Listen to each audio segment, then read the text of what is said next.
Hey there, Coach Tim, Spider Cave Studios, Torrance, California. Hey, I wanted to talk to you today about something that I'm pretty well known for in the SEO world for years, known as a content guy, able to create content. And I want to give you a pretty good outline on how to formulate your writing. And so, as you know, I really am a coach. I coach businesses and I coach football players.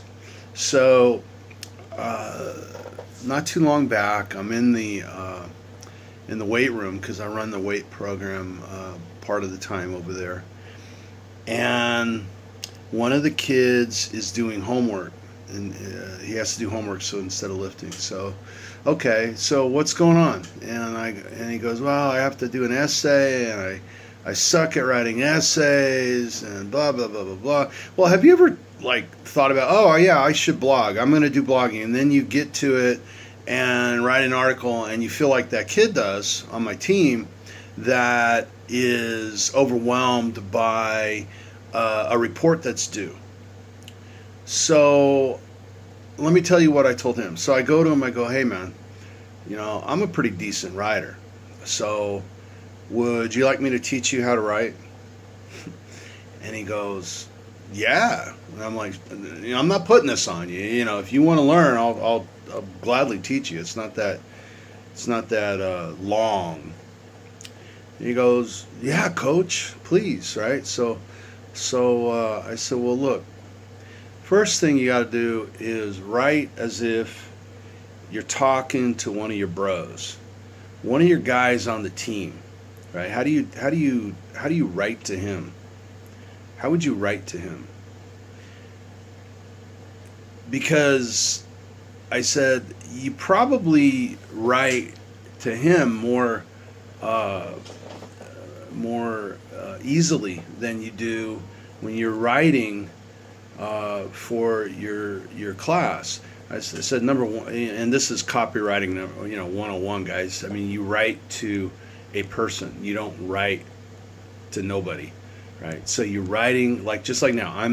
I'm in my mind. I'm speaking to one person, right? I have in my mind right now. I'm talking to one of my clients. So the way that you do it is, and by the way, that forces you to use you, and you're speaking to a person specifically, right? So I said, so speak to that guy, and then I go, maybe write it as if you're writing it to me. You're going to be a little bit more formal because, but I'm your coach. It's football. It's not writing, so it's not like it's all, super heavy duty. Formality, right? But it is an authority figure, so you're going to write a little differently. Now I said, now write it as if it's the principal of the school, and now write it as if it's your teacher. And I said, now you realize that everyone's a little different, but you want it as personable as possible. And so now with the teacher, you're going to write it using the words that your teacher likes. And so you're going to write it using the words your teacher likes. Your teacher uses certain words all the time. This is a pretty good habit with anybody. Know what words they use all the time. I sat with a pal of mine today, and he wrote down, as I was talking, he wrote down all the words I was using. And he said, you've said this one a bunch of times. You've said this one a bunch of times. So I said, so now you could do that, right? And he goes, yeah, I could do that. I could totally do that. I go, all right. So that's number one, write to a specific person and write to them, as if you were talking to one of the bros. And then you could get the formality up to a level that it needs to be in order to be, for a high school class. Now, I said the other thing is I had a professor, probably some of the best advice I've ever gotten in my life in writing. And I would, at a point down the road in my life, realize that it was foreshadowed by what this professor taught me. And what he said was in his composition class, I think it was freshman, sophomore year, I think, if I recall, of being in junior college. And great educator, very much and empowered us as students that were somehow, I don't know what he did, but he just made you feel good about being in his class, about being a student in his class. And he says, go home, go find a tree, go to the park, go to your yard, whatever, go find a tree, and write about the tree. I want I think it was a one-page essay about the tree. He goes, I want to know how it, and he goes through the modalities. I want to know how it tastes. I want to know how it smells. I want to know how it looks. I want to know how it feels. I want to know how it sounds. Okay? I want to know all of that in vivid detail. Well, jump forward many years, and I find that that's a way in NLP that they manipulate things within our thinking manipulate things within our thinking that causes us to experience things in ways that might be different than the next person, right? So, without getting too much into that, I says, hey, so what you want to do is you want to write, in those terms, because when you write in those terms, that person has an experience that is richer than if you write in generalities. And what I said is, you want to move your reader emotionally. Okay, your reader needs to be moved emotionally. So you want to find a way to do that that's appropriate within the context, say, when we're writing business stuff, right? So the thing that I'll leave you with is also what I left him with, is the idea of association and dissociation, which is, again, an NLP and hypnosis concept. And my favorite way to explain it is there's a place north of LA on the way to my grandma's house in the mountains, is called Magic Mountain. And in the 70s, they built this place, and it was out in the middle of nowhere at the time. Now it's surrounded by housing and whatnot because of the suburban sprawl, as they call it. But we would go, we're like a mile away, I think, the freeway is, the 5 freeway. And we're in our van, and we're driving. Mom and Dad are up front, and Tom and my brother, were like, oh, look, just let's just go to Magic Mountain, for a little bit, like 15, 20 minutes, right? And trying to do this lame talk or persuasion on our parents. And they're like, no.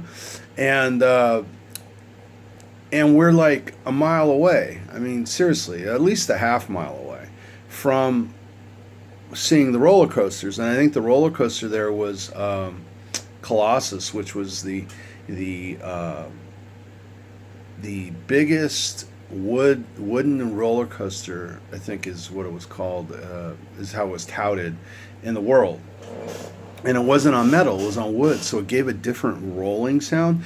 But of course, a half mile away, we could not experience that. We were seeing it dissociated. It's away from us.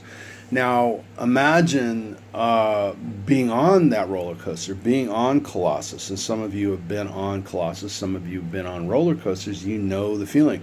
You, first of all, wait forever and a day if it's a big park to finally get in there, and there's a little bit of excitement and relief that you're finally getting into this, and you get into the little car, right, and you sit down, and they close that like seatbelt thing that's a bar over you so you don't go flying out, and you feel that, and you're looking forward and you're waiting, and all of a sudden, right, you hear the noise, and you start going,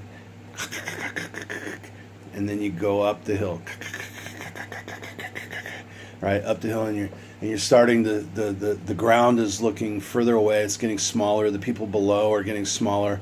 You're starting to feel the wind and the chill against your face, and the gravity is where you're way up, and then you go over the curve of the top, right, and the gravity kind of pulls on you a little differently. The noise of the rollers change as the weights change, and again, you can hear this. You hear the far off sound of people going around one of the curves and screaming, and then finally you go down. Now, hopefully you felt that a little bit.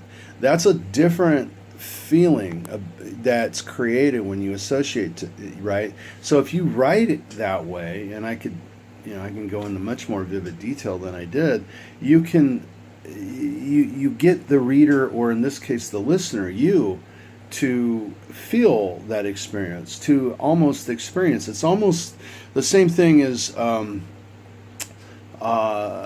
and golly, if you've never have gone through this little exercise, I am sorry, but I'm also glad that you finally get to go through it and realize how easy it is to stoke your audience's imaginations. And so this would be what happens when you associate to an experience. And so I want you right now to imagine taking a lemon and slicing it in half. And I want you to take that half, and I want you to slice it in half. So now you have a quarter of a lemon. And I want you to take it and go, put it in your mouth, and chew on it. And you probably, in at least a small way, have a reaction where your salivatory, I'm not going to say this right, salivatory glands are on fire, right? They're just putting out saliva in your mouth as you think about all that lemon. And so that is associated. That is actually getting a person to live what you're explaining in vivid detail, in vivid experience and reality. And that's what good writing can do. So even though we're writing business, stuff, we're not writing about necessarily it's the great novel, the next great novel. We still can write in ways that is business kind of analytic kind of stuff, but we can still tell stories like I just did, right?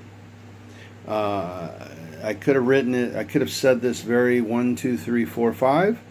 Instead, I said it in a story, and I taught some key points that hopefully that you will take with you. And so the first points were write in vivid detailed modalities: sight, sound, smell, touch, or kinesthetics, and taste, right? 5 modalities. Make sure you write in there. Write in vivid association. Now, if you want somebody to dissociate, there's a reason to do that too. You might not want somebody to feel as associated to negative things, especially when they have to do with you. So you will want to, dissociate yourself from that, and you can write in those terms. A great way that I'll leave you with that I think is useful is to consider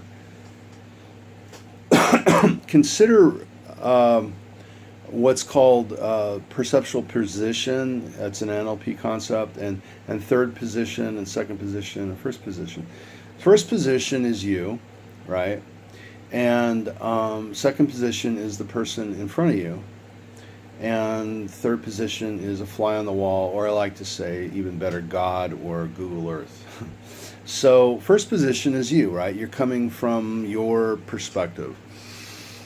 One way in writing, to get into somebody else's skin is to go to second position, to be the person you're talking to in a pretend conversation. And the person you're talking to, you're wearing their shoes, as they say. You're in rapport with them. You feel what they're feeling because you are them. You actually are them in your mind, in your visualization, in your writing. And you have empathy. You're gathering, you get where they're coming from. So now you can literally write to what they care about, to what moves them. Now, sometimes, and this is another way of dissociation, is you go third position, fly on the wall. Again, I like God because God has a bigger perspective from way up in the sky, way up in space, or Google Earth, right? And you can go way up, way down, sideways, all over, right? So you have just a hell of a great frame and multiple frames to see the situation. So, hey, it's Coach Tim, Spider Cave Studios, Torrance, California. Hopefully that helped. Enjoy and write some damn good blogs, would you?